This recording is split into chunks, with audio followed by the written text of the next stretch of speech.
अच्छा, शिवलिंग में आजकल एक परंपरा चली है द्विवेदी जी, नाक बना देना, मुंह बना देना और तमाम तरह तरह से कुछ कुछ बना देना।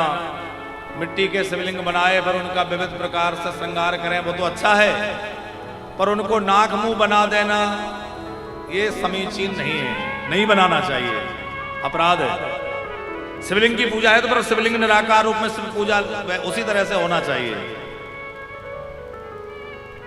लोग तो ये भी करते हैं कि पीछे से कृत्रिम रूप से गंगा जी बहा दी, जजमान खुश हो जाए, कैसे भी कोई और चमत्कार कर दिया।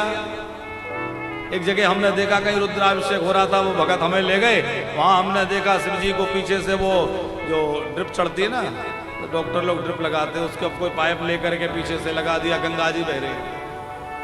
ठीक है, भाव है, अच्छी बात है, लेकिन हर जगह भाव नहीं, जब विधि है वह विधि के अनुसार काम होना चाहिए। शिवलिंग की पूजा लिंग रूप में ही हो, ये प्रपंच नहीं होना चाहिए। शिवलिंग बनाइए और शिवलिंग का पूजन करिए, वो निराकार स्वरूप का प्रतीक है। देखो, दो देवताओं की निराकार रूप में पूजा होती है, एक शिव और एक शालिग्राम, शिव जी और शालिग्राम जी। शालिग्राम जी भी तो ऐसे ही हैं, गोल मटोल, हाथ नहीं है, पैर नहीं है, मुंह नहीं है, तो वो भी निराकार का प्रतीक है। और भगवान शिव का शिवलिंग जो है वो भी निराकार का प्रतीक है।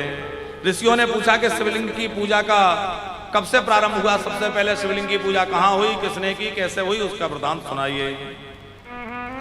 तो सूत जी महाराज कहते हैं, प्राचीन काल में श्वेत वराह कल्प का समय था। श्वेत वराह कल्प में ब्रह्मा जी जो है वो भगवान विष्णु के पास गए और क्षीर सागर में गए। भगवान विष्णु क्षीर सैया पर शयन कर रहे हैं, क्षीर सागर में शेष सैया पर शयन कर रहे हैं। भगवान विष्णु को ब्रह्मा जी ने देखा और ब्रह्मा जी विमोहित हो गए। ब्रह्मा जी क्या बोले, अरे वत्स, देखो मैं तुम्हारा पिता हूं, क्योंकि लोक पिता हूं, और लोक पिता हूं तो तुम्हारा भी पिता हूं, और तुम मुझे आया हुआ देखकर भी इस तरह से पड़े हो, क्या ये उचित है? उठ करके मुझे प्रणाम करो, मुझे आसन प्रदान करो। भगवान विष्णु लेटे लेटे मुस्कुराए और उन्होंने कहा, अरे पुत्र आओ आओ, आज तुम्हारी बुद्धि ऐसी मूड कैसे हो गई कि अपने पिता को पुत्र कह रहे हो? ब्रह्मा जी बोले, तुम मेरे पिता हो? बोले, क्यों नहीं, मेरे नाभि से कमल हुआ, कमल में तुम्हारा जन्म हुआ, तो वैसे तो तुम पोते हो, मेरा बेटा कमल, कमल के बेटे तुम, पर हां मैं तुम्हें बेटा ही मान लेता हूं। ब्रह्मा जी बोले, अरे तुम करते ही क्या हो, पढ़े ही तो रहते हो, सारा काम तो मैं ही करता हूं, जो कुछ कर रहा हूं मैं ही तो कर रहा हूं, तो तुम्हें मेरा आदर करना चाहिए, मुझे अपने पिता तुल्य मान करके मेरा सत्कार करो। इस प्रकार पड़े नहीं रहना चाहिए। अपने बड़ों के आने पर भी जो पड़ा रहता है उसको बड़ा भारी अपराध लगता है, बैठा रहता है। इसलिए हमारी पुरानी परंपरा तो ये है कि जब कोई बड़े हमसे आए, हमारे बड़े भैया हों, हमारे पिता माता हों, गुरुजन हों, तो व्यक्ति उठ के खड़ा हो जाता है? हो ही जाना चाहिए। अब आजकल तो परंपरा धीरे धीरे नष्ट हो रही है। द्विवेदी जी, शास्त्र की बात है कि अपने बड़ों के आने पर जो उठकर खड़ा नहीं होता उसके पुण्य नष्ट हो जाते हैं। अपने से बड़ा कोई भी घर में आ जाए, सामने आ जाए, तो तुरंत उठकर खड़े हो जाना चाहिए। गुरुजन आ जाए, कोई भी बड़ा आ जाए, तो उसका उठ करके आदर करना चाहिए। यदि हम नहीं उठते हैं तो हमारे अंदर से जो है एक प्राणवायु का उत्थान होता है जो हमारे लिए ठीक नहीं।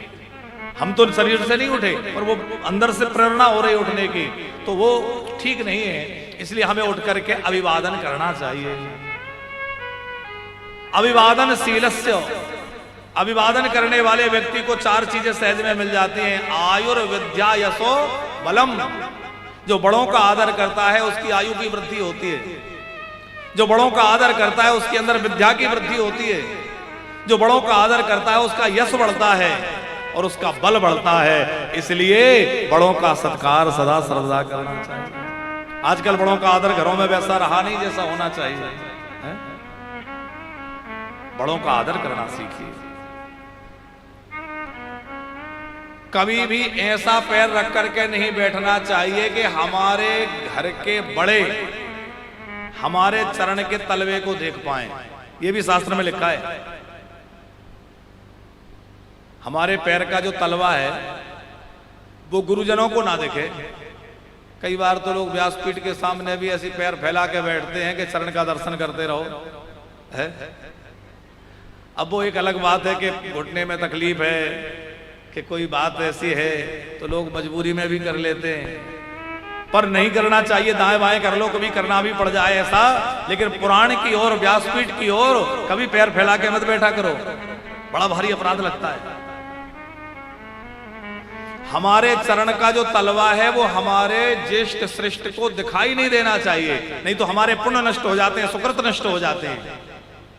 अभी आजकल के बच्चों को तो बात जल्दी समझ में आएगी नहीं, लेकिन ये पुराने की बात है। और दूसरा, जब हम चलें तो इस तरह से धम्म धम्म करके नहीं चलना चाहिए कि हमारे पैरों की आवाज बड़े गुरुजनों के कानों में जाए। इसलिए शिष्य को आज्ञा है कि गुरुजनों के रहते बहुत सावधान होकर चले, धीमा चले, पैर आस्था रखे।